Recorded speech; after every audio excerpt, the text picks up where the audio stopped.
Welcome back to Most Amazing Top 10. Here are the top 10 biblical end-of-the-world prophecies that might still come true. But before we go exploring, we have a quick word from our sponsor, Ekster. I grew up with a Velcro wallet, okay? And I myself had to admit, it's time to move on. Out with the old, in with the new. And with Ekster wallets, it couldn't be easier. Quick card access saves time accessing every card you need whenever you need it. Yeah, no more of the pinch and pull method with your cards. Now, it's just that easy. And with premium leather, keeping your cards secure never felt so good. This is one wallet you won't worry about losing. That's right, it's solar powered. Just 2 hours of sunlight and it's charged for 3 months. Your money, your cards, your identity, safer than ever before. Now you can find your wallet with your phone. Ekster wallets are trackable worldwide. Works with Google Home, Alexa, and Siri, all of our friends. Fear not, your money, cards, and identity have never been safer until now. Ekster, the world's largest smart wallet brand, designing innovative solutions to improve the way you carry your everyday items. All of their leather is sourced from LWG gold-rated tanneries. This Father's Day, make shopping easy. Grab them one of these Ekster wallets. They're 30% off specifically for Father's Day, so if you're having trouble finding gifts like I am, everyone loves wallets. I'm gonna buy my dad 2 of these wallets. Click this link here and you'll get 30% off of your Ekster wallet.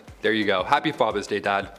From Most Amazing and Ekster. Thank you so much, Ekster. Now, back to our list. Kicking off the list at number 10, True Way. There was once a UFO religion from Taiwan that predicted the end of the world. I forgot to tell you to put on your tinfoil hats for this one, sorry.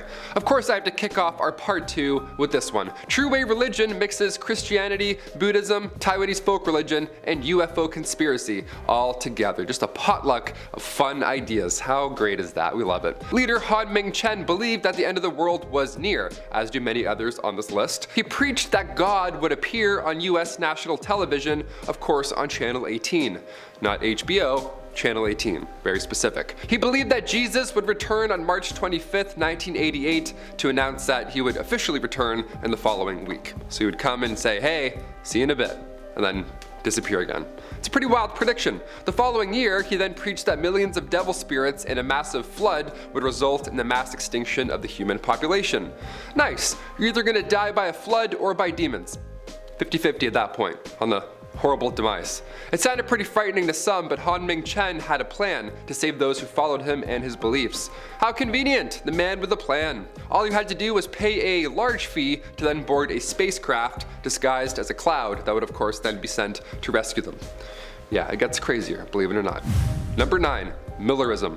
Religious leader William Miller started preaching in 1831 and he believed the world was going to end, so now everybody else around him also had to as well. According to him, the end times would come within the second coming of Christ and that he would return in 1843. Again, we love a heads up. That's a proper prediction. Give us a year or a week or a month, then we'll believe you. This prediction led Miller to gaining 100,000 followers, in real life, mind you, and they all believed that in the end, they too would be carried off to heaven with William Miller.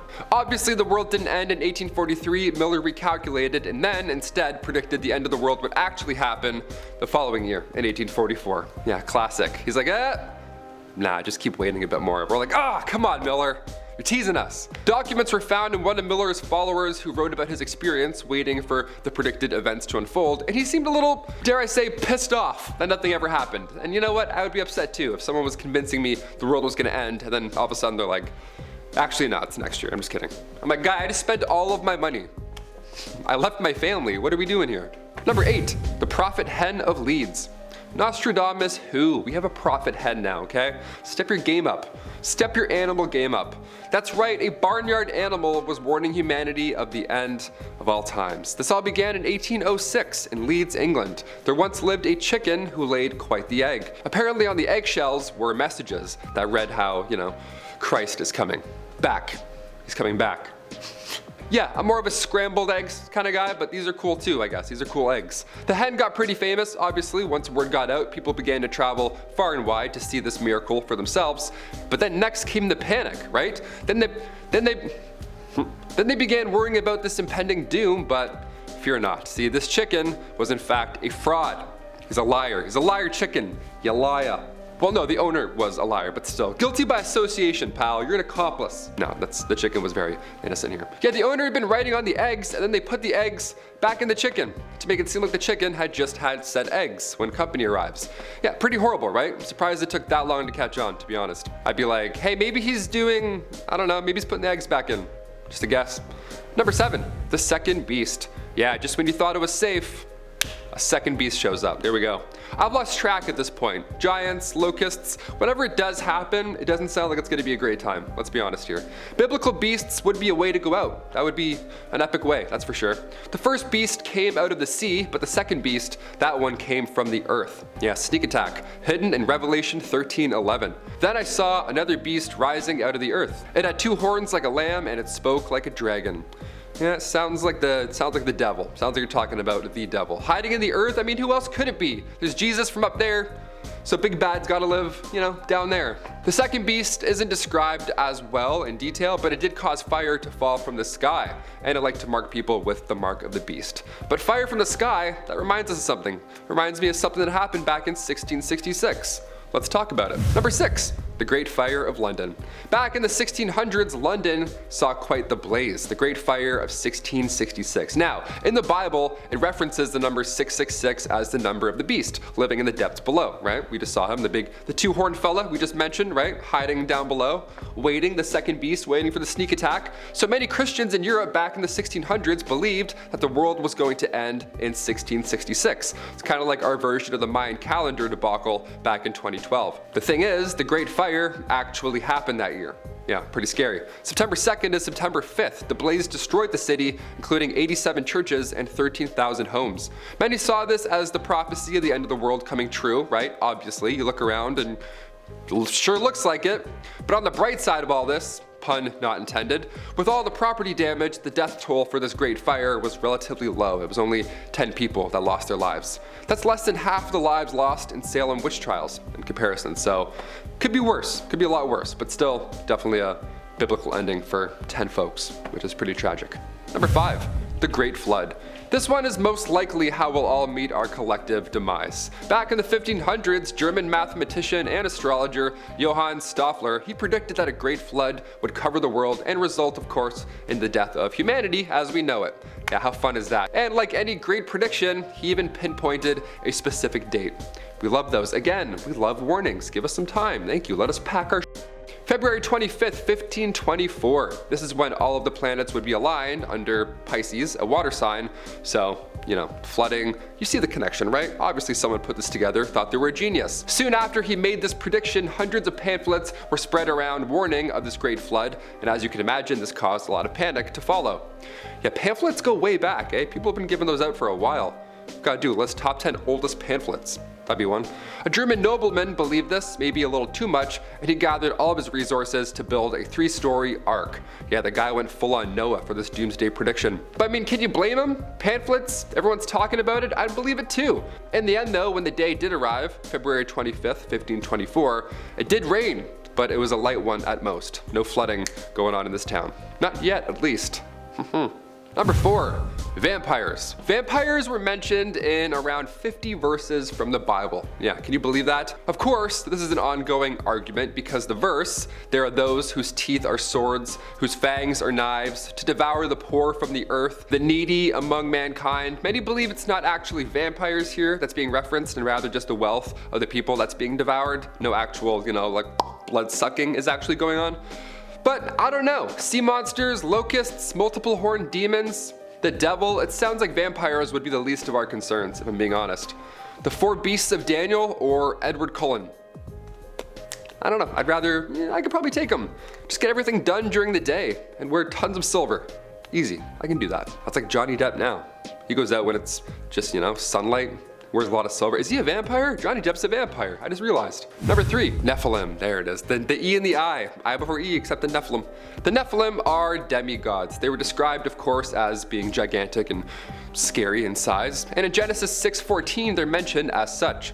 When people began to multiply on the face of the ground, and daughters were born to them, the sons of God saw that they were fair, and they took wives for themselves of all that they chose. Then the Lord said, My spirit shall not abide in immortals forever, for they are flesh. Their days shall be 120 years.